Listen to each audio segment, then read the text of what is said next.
saludo con gran cariño al auditorio de Telefórmula, que en este momento se enlaza con los trabajos de esta emisión. Agradezco a quienes nos siguen a través de la radio y, por supuesto, plataformas de Internet. Fíjese que Juan Arjón López fue localizado sin vida, con signos de violencia. Se trata del periodista número 14 asesinado en lo que va del año en este país. Esto ha sido ya confirmado por la Fiscalía de Sonora. El presidente de la República confirma la solicitud de Estados Unidos para la extradición de Rafael Caro Quintero y dice que son la Fiscalía, la Secretaría de Gobernación y la Secretaría de Relaciones Exteriores quienes tendrán que resolverlos. El embajador Ken Salazar pidió respeto a la soberanía de México y a la estrategia de seguridad del país. Esto dijo.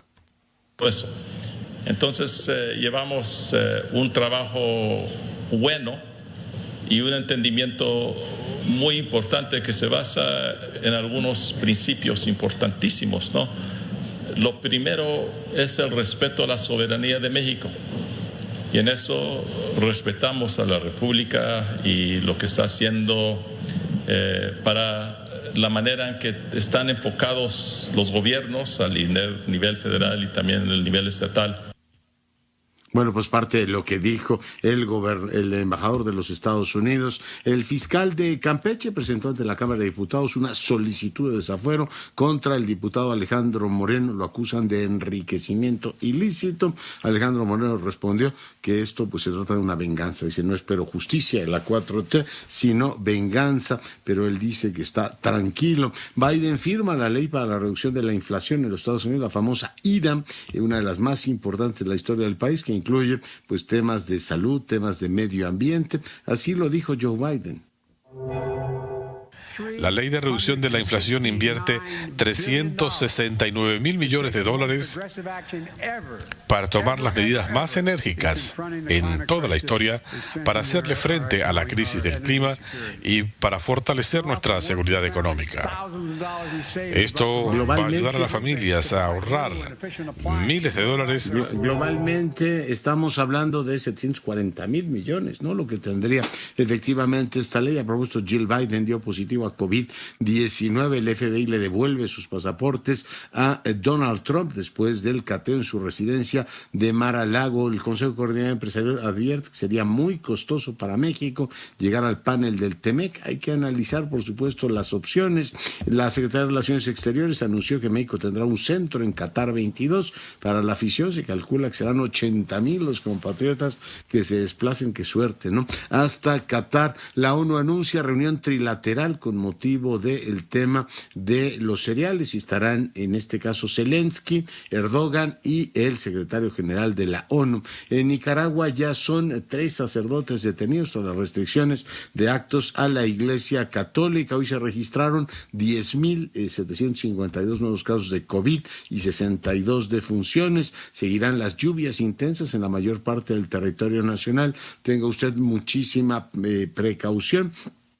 Le comento que el día de hoy, pues el doctor Ávila nos adelantó efectivamente una plataforma subnacional que en apoyo con, en este caso, la GIS, la Agencia de Cooperación Alemana, tendrá efectivamente un registro de las, en este caso, políticas o avances que se tengan en materia, acciones en materia de mitigación y adaptación por parte de los gobiernos subnacionales. Además me adelantó que estamos llegando a una meseta en materia de emisiones en el país, lo cual resulta prometedor después de un periodo en el cual habíamos tenido un incremento en las emisiones. En fin, el tema tiene pues mucha miga y es uno de los asuntos de más, digamos, de mayor alcance en el ámbito planetario. ¿Me permite que hagamos una breve pausa? Volvemos.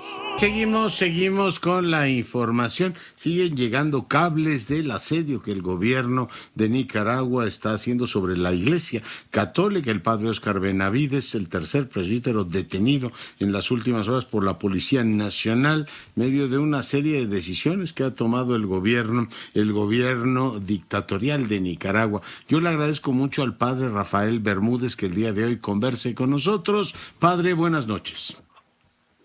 Buenas noches, doctor. Bendiciones. Alegre de escucharle. Saludo a todos aquellos que también están escuchándolo Pues le ruego que le cuente a todas las personas que nos escuchan y nos ven en todo el país qué es lo que está ocurriendo en Nicaragua, esta persecución inicua a la Iglesia Católica, una persecución que se da, digamos, después de varias persecuciones a otros grupos políticos y opositores al gobierno. Padre. Bueno, voy a hacer un poquito de historia, bueno, no una gran historia. Esto lo ha vivido la Iglesia desde 1979 para acá, cuando asumió el Frente Sandinista famoso de Liberación Nacional, que dentro de esa dirección nacional estaba el señor Daniel Ortega, quien hoy pues con su familia se ha transformado en una dinastía.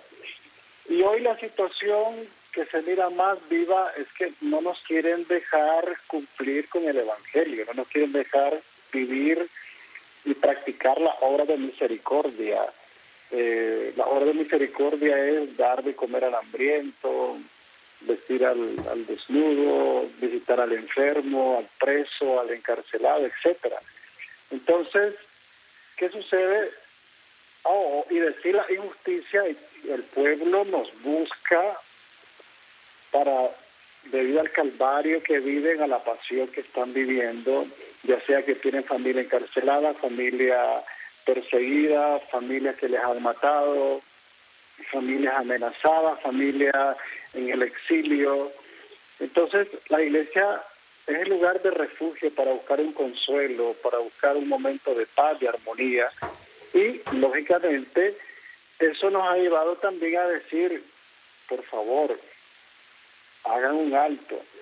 Eso en Nicaragua es un delito, porque la única voz que puede existir es la de ellos, y al mismo tiempo las únicas personas bondadosas que pueden existir en mi país son ellos. En Nicaragua se maneja la frase, gracias al compañero, al comandante presidente, gracias a la compañera Rosario, para que me entiendan mejor un poquito. Te mandan a quebrarte un pie, una extremidad, y después que te lo quebraron, te mandan un par de muletas para que te ayudes a caminar, y tú tienes que decir, gracias al compañero presidente, a la compañera Rosario, que me ha enviado estas muletas. Entonces, para que me entienda el sentido figurado. Y en vista de eso, pues, entonces, en vista de eso, la Iglesia, que se le está coartando todos los sentidos, además que ellos saben que un pueblo orante, un pueblo fortalecido, un pueblo en comunión, que es la única fuerza que le está quedando ya al pueblo donde recurrir, porque ya todos los demás poderes ya ellos los poseen, militar, policial, judicial, todos los poseen, y además de la actitud arbitraria que tienen ellos. Entonces la única fuerza moral que la quieren ellos tomar en nombre de los discursos cristianos, que no son nada de cristianos, entonces nos han visto y nos tratan como enemigos totalmente. Te podría de esa manera introducir a ser, digamos, como el corazón, el eje de la situación. Oiga, y algunos de los obispos están recluidos, entiendo que por ejemplo el de Matagalpa, o sea, los matagalpinos tienen a su obispo recluido en su domicilio, padre.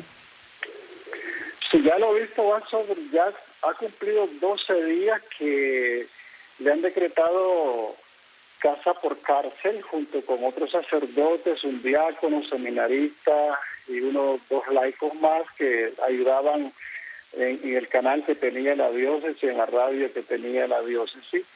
Entonces, porque lo están supuestamente investigando, ya que estaban creando grupos subversivos. Si a eso nos vamos, toda la Iglesia tiene grupos subversivos, porque cada parroquia tiene sus grupos, que Legión de María, que el Santísimo, que Caballero del Santísimo, que Carismático, etcétera, etcétera. Entonces, ellos miran en cada grupo un peligro, en primer lugar. Y en segundo lugar, en Nicaragua, aunque uno no tenga delitos, se los van creando, que es la situación que está enfrentando. Bueno, ya enfrentó uno de los sacerdotes que tiene una condena, ya una de ellas es parece que le hicieron como dos casos. La primera condena de 3 años de cárcel.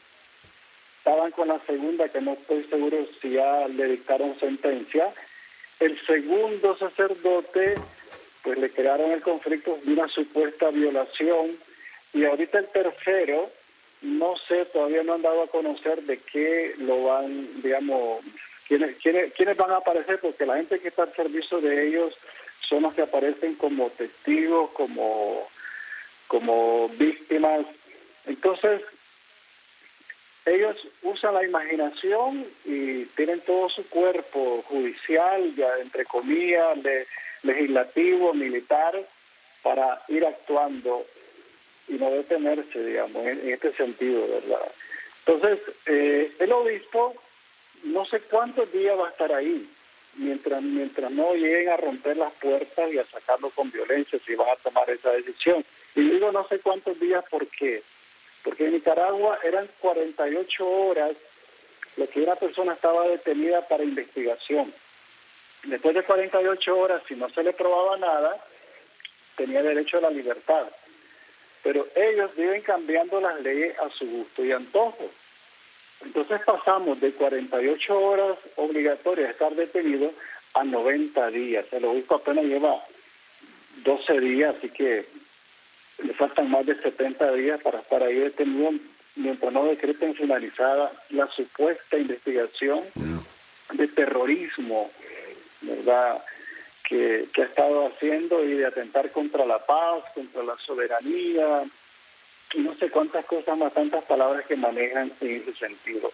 Estamos todavía, como decimos, en esa incertidumbre, además que cantidad de sacerdotes tienen amenaza y les han prohibido algunas actividades. Por ejemplo, algunas de las actividades que tenían programadas que iban a utilizar, ahorita andaba peregrinando una réplica de la Virgen de Fátima. Entonces la gente había contratado empresas de buses para que le hicieran, buses es lo que llaman camión en México. Sí, bus, autobús. Habían contratado algunas cooperativas o dueños, y a estas personas le mandaron a decir: si hacen esos viajes, les suspendemos la licencia de trabajo o les podemos retener las unidades. Entonces se cayó toda la actividad totalmente, y no, de esa forma hay muchas cosas que han venido ya limitando, lógicamente, por medio de la fuerza policial y de las paramilitares que ellos tienen a su servicio. Ya. Oiga, Padre Bermúdez, el que la OEA haya hecho esta condena, por cierto, México se abstuvo, y aunque se abstenga México, la barbarie que ocurre en Nicaragua es conocida por todos. ¿Qué opinión le merece? Supongo que no le impresiona demasiado ni a Daniel ni a Rosario la condena de la OEA, pero ¿ayuda en algo, reconforta en algo al sufrido pueblo? Lo único que ayuda es para publicidad de la OEA, porque yo no sé cuántas, si me pregunta cuántas condenas han hecho, no le puedo asegurar. Y pues son estériles, porque esta gente no escucha ni entiende, ¿verdad? Ellos no escuchan ni entienden, ellos imponen y ya. Entonces, hasta por cierto pusieron su renuncia a la OEA, pero ellos no determinan para nada. Si usted quiere, y lo voy a resumir de esta manera, si usted quiere conocer a los mayores defensores de derechos humanos, busque a un izquierdista que no esté gobernando. Son los aférrimos defensores de derechos humanos. Si usted quiere encontrar al peor criminal de derechos humanos, a un izquierdista que esté gobernando, bajo su populismo y todo lo que usted quiera. Entonces, esa es una gran realidad, y Nicaragua, yo espero que sirva de espejo para muchos países, para que sepan con quiénes se van a meter en este sentido. Muy bien. Pues Padre Bermúdez, le agradezco mucho que haya estado esta noche con nosotros. Muy encantado y a la orden, y gracias por que nos quedamos en el anonimato y darnos en ese sentido no publicidad, Permítanme unos segundos más pedirle a quienes nos están escuchando que por favor oren por nosotros, que por favor nos alcancen de Dios ese milagro. Y no le ponemos a Dios el tiempo, pero sí que nos dé la fortaleza para seguir bregando y cargando con esta cruz. Solamente eso. Muchas gracias, muy amable. Así sea, padre. Muchas gracias. El padre Rafael Bermúdez, nicaragüense, exiliado ahora en los Estados Unidos. Bueno, pues en enlace con usted para contarle lo que ocurrió. Le decía que la OEA pues votó el tema, hubo condena, y ahí sí, primer resbalón de Gustavo Petro, que ya mucha gente está preguntando, oiga, ¿y el tema de los derechos humanos en Nicaragua no le preocupa? O en este caso, el asedio a la iglesia. Se ausentó. En este caso, el embajador colombiano, que recibió instrucción de no hacerlo, como usted sabe, México se abstuvo. Somos pues muy cuidadosos en abstenernos en estos temas. En otros temas opinamos hasta lo que no debemos. Pero bueno, dejo ahí ese asunto y cambiamos de argumento informativo. Voy con Magda Guardiola. Magda, adelante. Buenas noches, Magda. Leonardo, ¿qué tal? Muy buenas noches al auditorio. Pues comentarles que para las familias de los 10 trabajadores atrapados, pues ya hace 13 días aquí en este pozo del predio El Pinabete, la ayuda extranjera anunciada para el rescate, pues es una esperanza, sí, para ellos, pero es una esperanza de que les sean entregados sus restos y no de encontrarlos con vida, porque ya son pues justo los 13 días que se han tardado estas labores. Leonardo, comentarte que el ambiente que al exterior pues es de sentimientos encontrados. Pues no estuvieron más bien las familias durante el día de ayer por la cuestión de la lluvia. Hoy por la mañana comenzaron a llegar. Por la mañana había solamente 2 familias, después empezaron a llegar y ya ahorita ya se están juntando de nuevo las 10 familias aquí. Para ellos, reprochar en este momento que desde un principio ellos sugirieron lo que hoy se llama una nueva estrategia, que es lo de la perforación y la extracción de agua en la mina Conchos Norte. Bueno, pues esto ya no está a discusión y tampoco se le va a reprochar a las autoridades. Ellos ya están enfocados en que se recuperen los cuerpos y que no ocurra lo que ocurrió en Pasta de Conchos, donde, bueno, pues los dejaron en el interior de este socavón. Comentarte que hace un rato la Coordinadora Nacional de Protección Civil, Laura Velázquez, dio a conocer que pues ya esperan para mañana la llegada de este equipo estadounidense del que se hablaba por la mañana, que probablemente sea en la reunión técnica de cada mañana cuando ellos pues aporten información, que aporten estrategias para poder lograr este rescate. Ellos ya, la Coordinación Nacional de Protección Civil ya envió información previa a este equipo y bueno, para que la analicen y mañana lleguen ya concretamente con una propuesta. También ya se ha hablado con la Embajada de Alemania, pues para el mismo tema, pero todavía ahí se está pidiendo nada más el apoyo de solicitar que algunos expertos puedan aportar algunas estrategias para este rescate, Leonardo.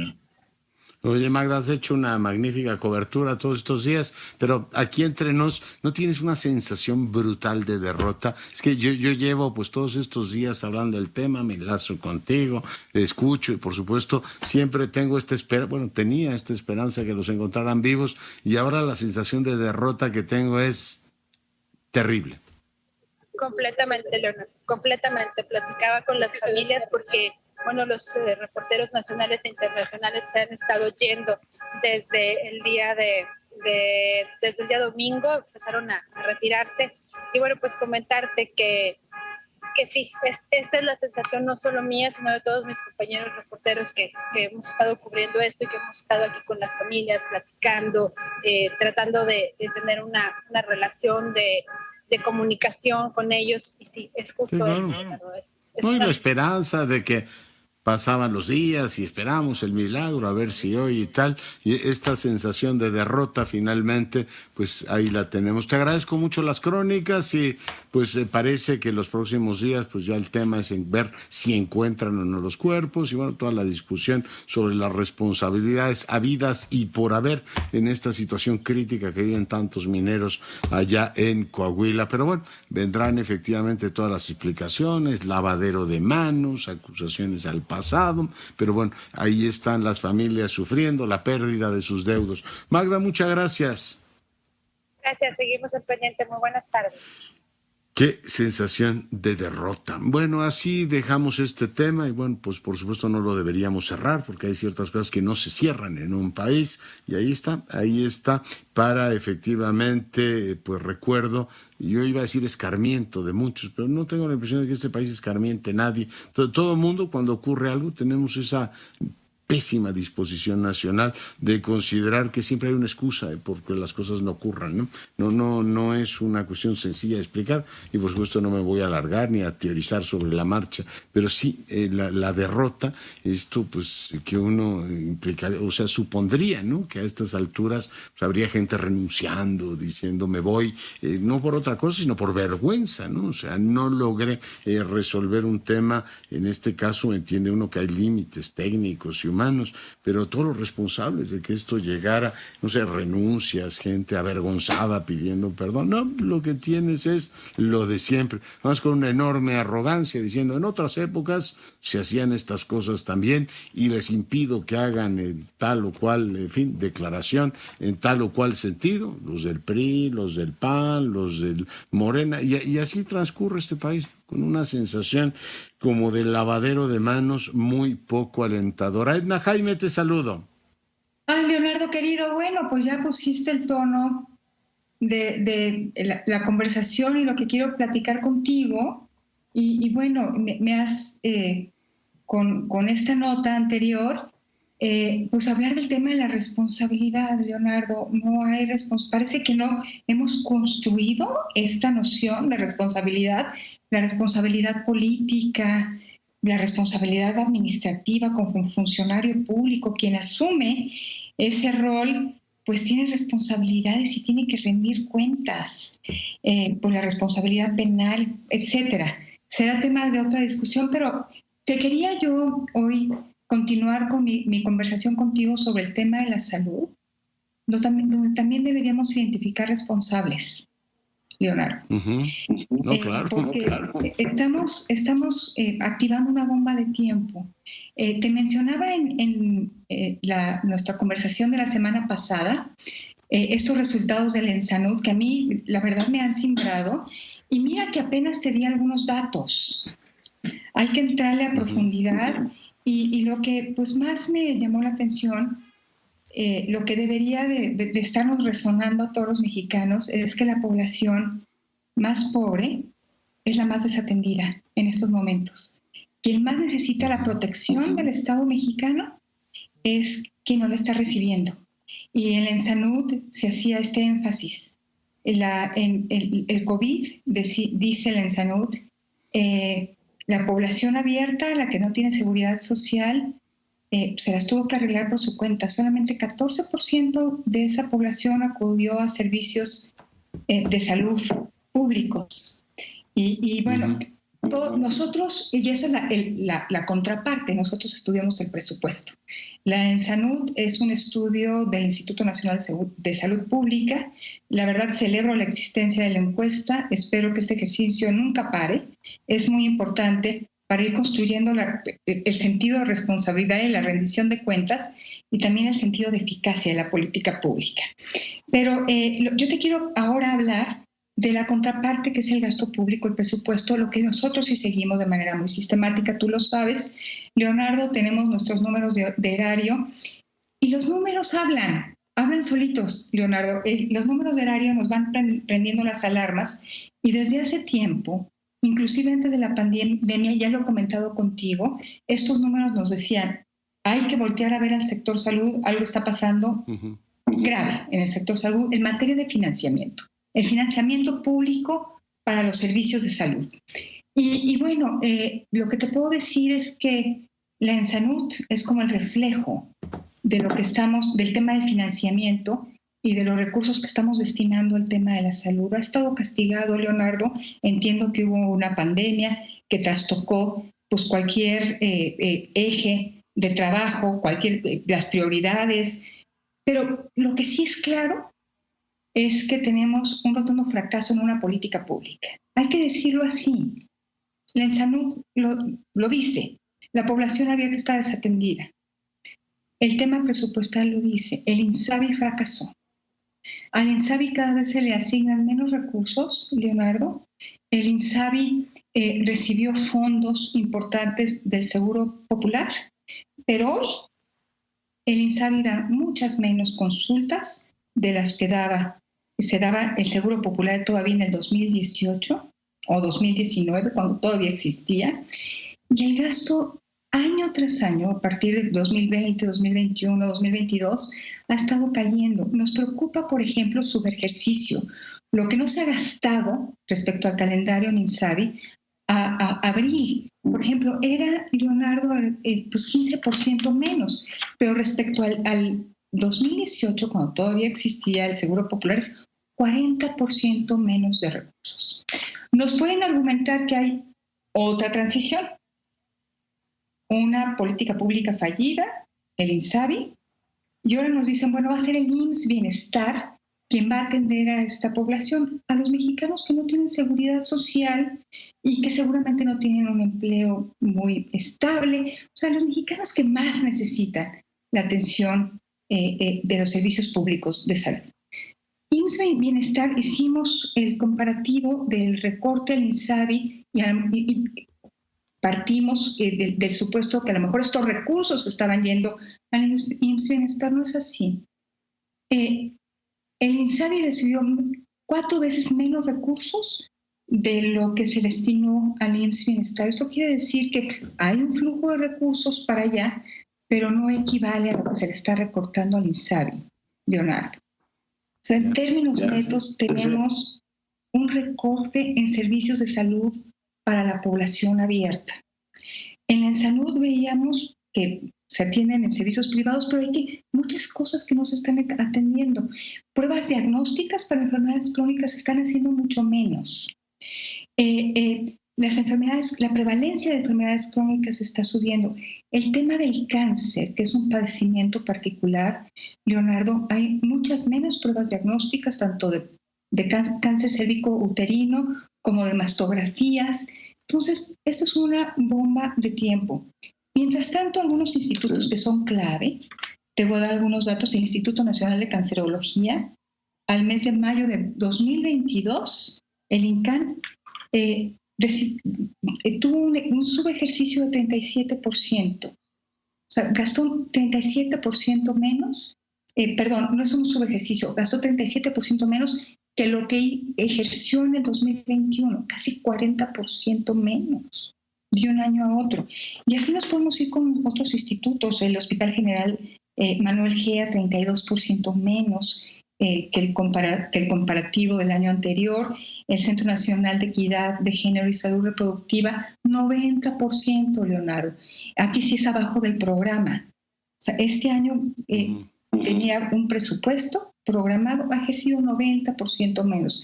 Entonces, pues sí creo que esto pinta un panorama muy grave. Y la pregunta, digo, esto ya sucedió. La pregunta es, ¿qué hacemos? ¿Cómo vamos a resolver el financiamiento a la salud, Leonardo?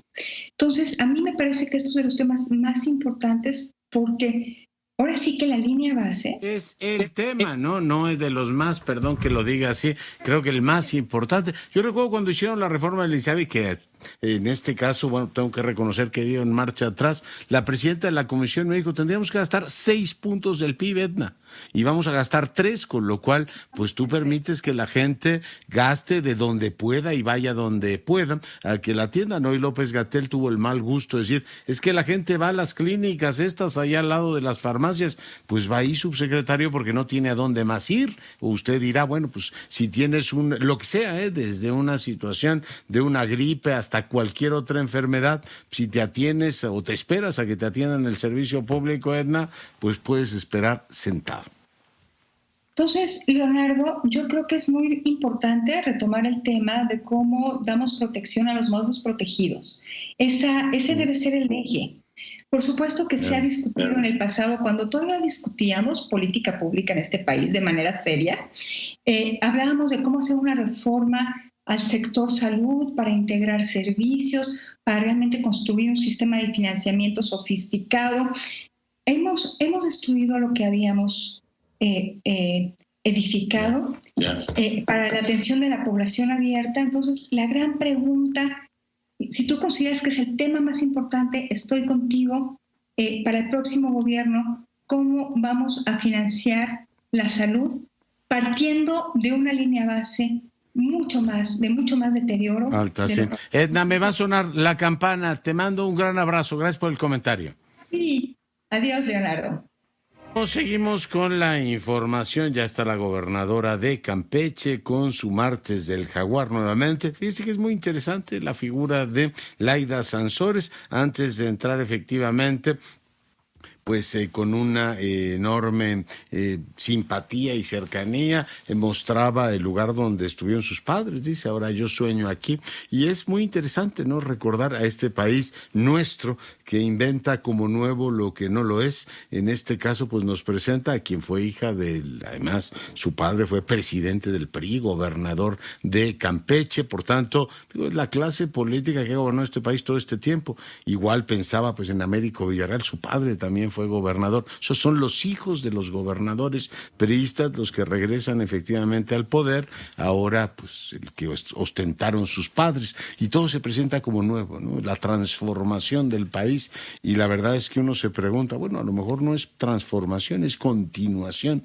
prolongación, y esta idea de las pues como las sagas, ¿no?, las grandes familias nobiliarias, en este caso las grandes familias del PRI, vaya que Sansores pudo y influenció muchísimo la vida del revolucionario institucional, hoy a pedazos, ¿no?, están terminando con el último de los dirigentes del revolucionario institucional, en este caso, bueno, pues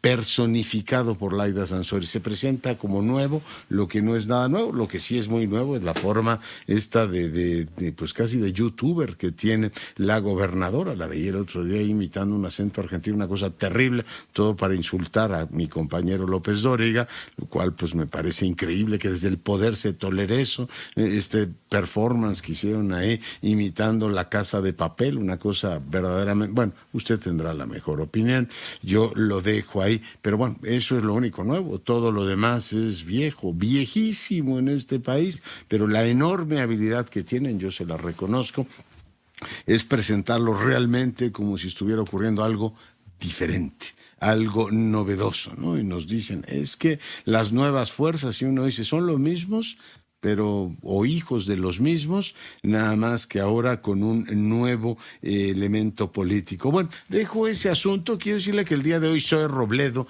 dio a conocer, en un momento más le voy a presentar el audio, donde pues dice de una manera muy clara que la convocatoria de empleo público de médicos no ha tenido el impacto que esperaban, y el presidente aprovechó para defender a los cubanos y la propuesta de tener médicos cubanos en el país. Bueno, dejo ese asunto. Y quiero decirle que hace un ratito platiqué con el doctor Ávila, él es, bueno, pues el responsable de, en este caso, los temas de medio ambiente en este país, es el director general, y bueno, pues lo que hemos tenido es una plataforma, en este caso,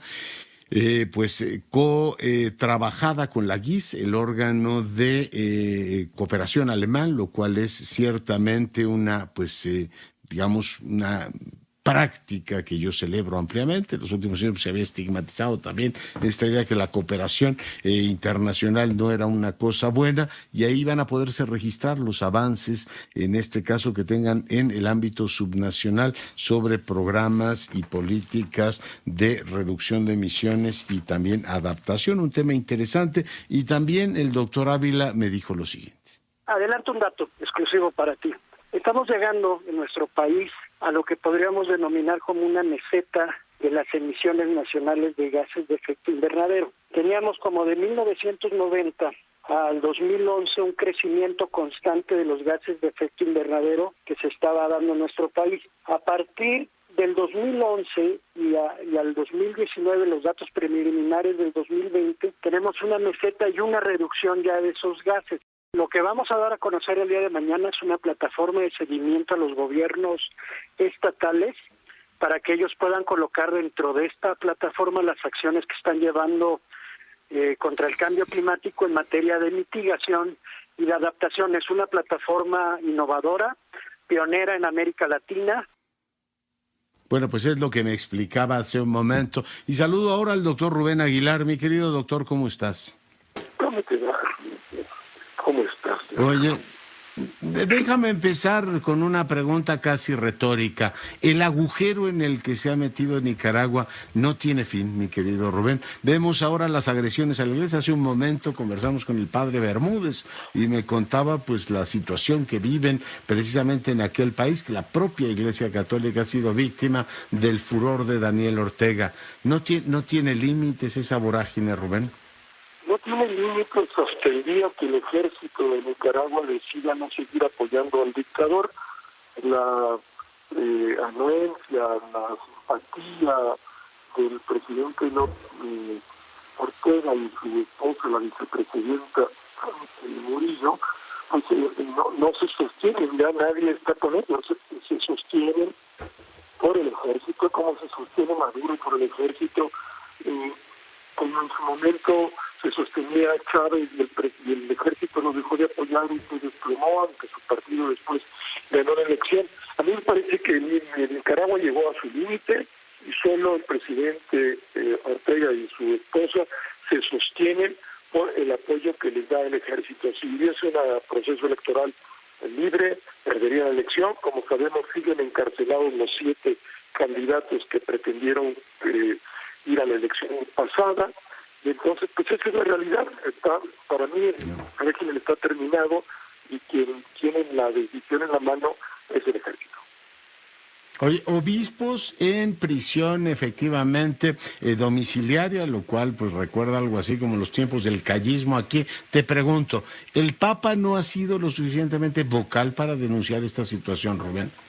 Yo pienso que ni la Conferencia Episcopal de Nicaragua ni el Papa han tenido pues la fuerza del reclamo, de la denuncia que se requiere en la actual circunstancia. Si en algún momento la Conferencia y el Papa pensaron que era prudente no enfrentar a Ortega porque se iba a presentar la represión, etcétera, pues ese análisis ya quedó superado.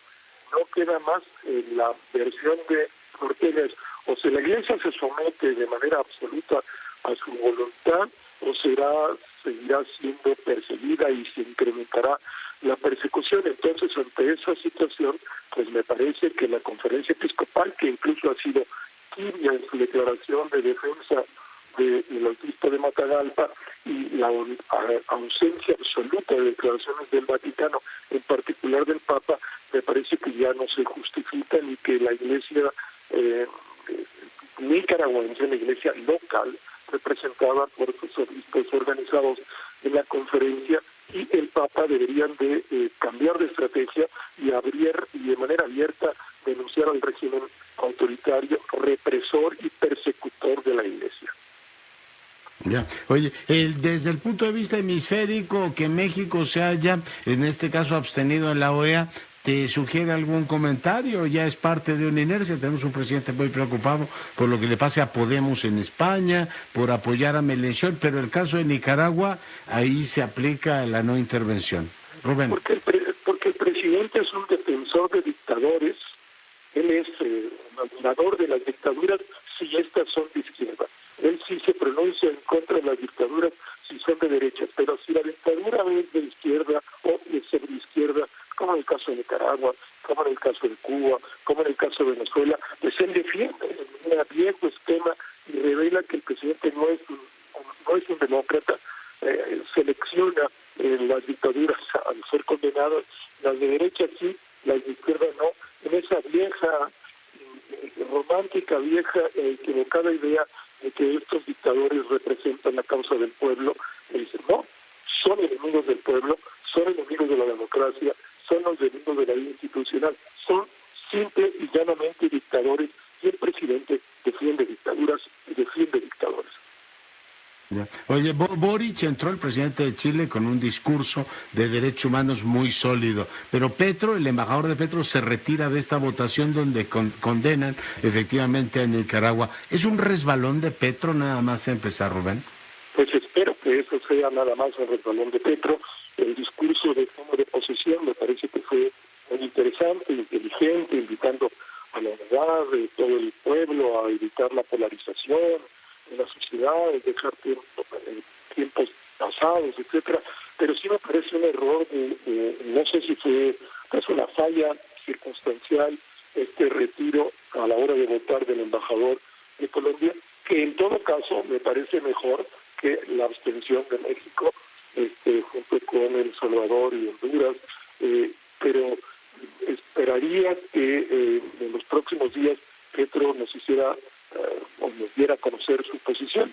Al final, el único hoy hombre de izquierda, claramente de izquierda, con una lucha en la calle, como el presidente Boric en Chile, ese es el único, pienso yo, en este momento, realmente hombre de izquierda, demócrata, que está en el poder, que tiene la democracia y los derechos humanos como lengua materna, no les cuesta efectivamente condenar ahí donde ocurra. Doctor, pues te agradezco mucho el enlace.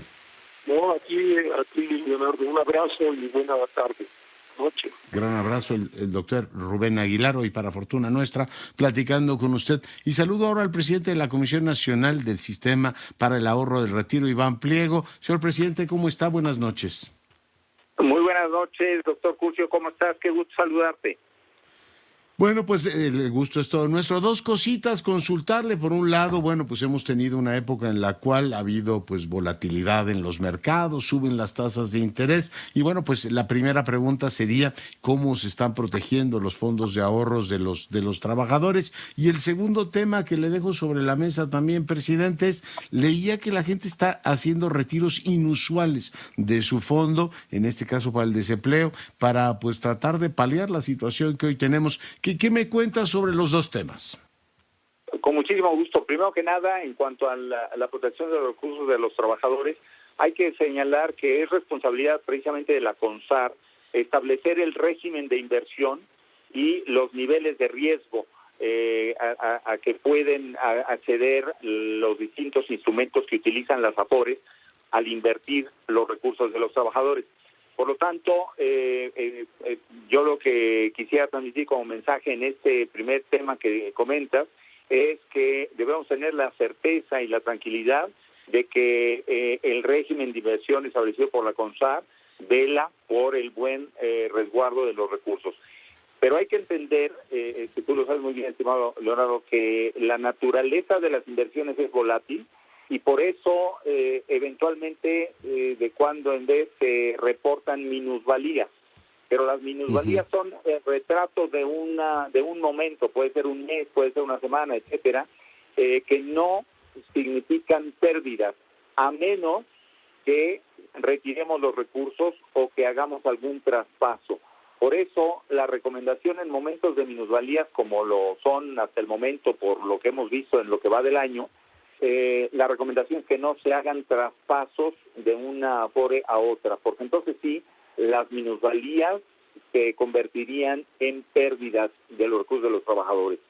Quedarse en la posición que uno tiene y pensar en el largo plazo. Es correcto, así es. Definitivamente una minusvalía es una imagen momentánea que, como lo ha demostrado el sistema a lo largo de estos 25 años, es que con creces siempre ha dado rendimientos adecuados. La mitad de los recursos que administran las AFORES, que son un poco más de 5 billones de pesos, son resultado de los rendimientos que han ofrecido las administradoras en los últimos años. Entonces, hay que tenerlo claro, tener la información adecuada y mantener la tranquilidad sobre el buen resguardo de los recursos que pues tienen como propósito que los trabajadores cuenten con suficientes recursos y mantengan un nivel de bienestar en el momento de su jubilación.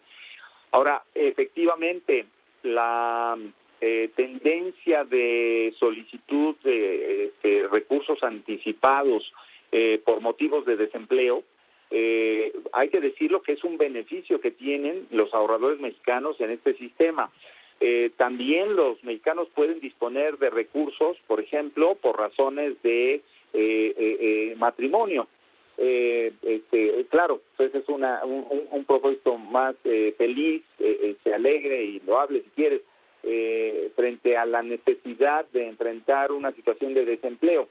Pero hay que ubicarlo como uno de los beneficios que ofrece el sistema, y que representa efectivamente en los últimos años, por motivo de la pandemia y por motivo de la difícil situación económica que prevalece en México y en el mundo, una necesidad de millones de trabajadores.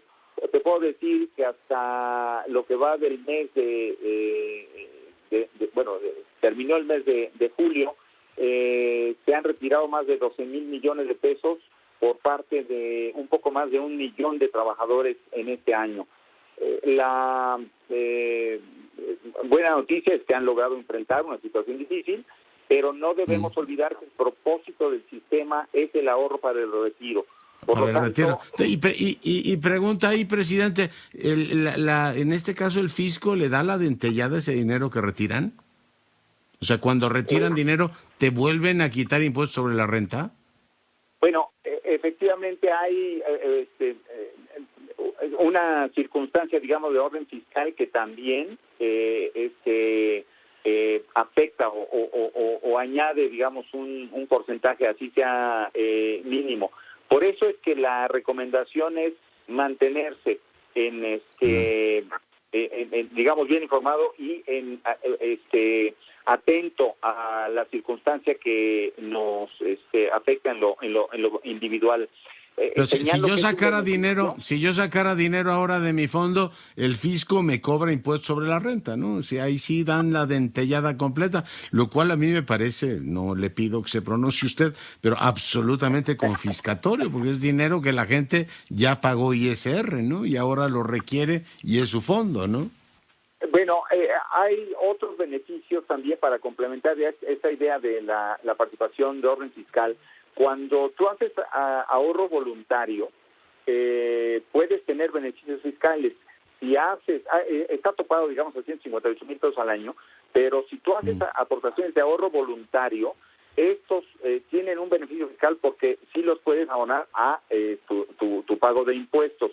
Si retiras el ahorro voluntario antes de esos 5 años, entonces sí el fisco cobra lo que tenías que haber pagado, ya no tienes ese beneficio fiscal por no dejarlo esos 5 años que establece la normatividad, ¿no?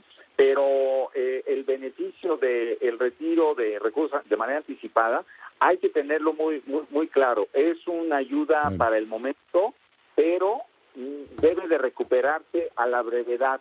En el momento que los trabajadores dispongan de algo de recursos, tienen que reponerlo, porque si no va en contra del cómputo de sus semanas cotizadas y del nivel de recursos ahorrados para el momento en que se necesita, que es el retiro y la jubilación. Literalmente te estás comiendo las reservas. Presidente, pues muy agradecido por la entrevista. Al contrario, muchísimas gracias, un gusto saludarte, estimado Leonardo, y estamos en contacto, a tus órdenes como siempre. Igualmente, presidente de la Comisión Nacional del Sistema, la CONSAR, Iván Pliego, hoy platicando con usted, yo sigo con el tema. Parece totalmente injusto que si es tu dinero y tú ya pagaste ISR sobre él, que cuando lo retires por una emergencia, que también te caiga el SAT, tú dices, qué bárbaros, ¿no?